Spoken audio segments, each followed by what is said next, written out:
તો નમસ્કાર મિત્રો, સંજય ઠાકોર 515 યુટ્યુબ ચેનલમાં દરેક મિત્રોનું હાર્દિક સ્વાગત છે। તો મિત્રો તમે જોઈ શકો છો બે 500 રૂપિયાની નોટો છે। જો મિત્રો આવી 500 રૂપિયાની 128 નોટો હોય તો ટોટલ કેટલા રૂપિયા થશે તમે જોઈ શકો છો કે આ બે નોટો છે 500 રૂપિયાની તો 1000 રૂપિયા છે બરાબર।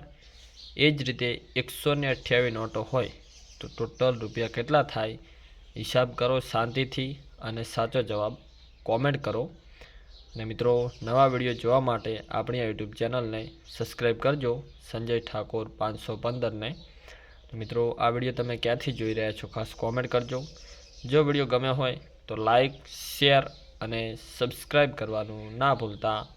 તમારા ગામનું નામ પણ ખાસ કોમેન્ટ કરજો અને તમારું નામ પણ કોમેન્ટ કરજો। તો મિત્રો ફટાફટ સાચો જવાબ કોમેન્ટ કરજો 500 રૂપિયાની 128 નોટનો હિસાબ।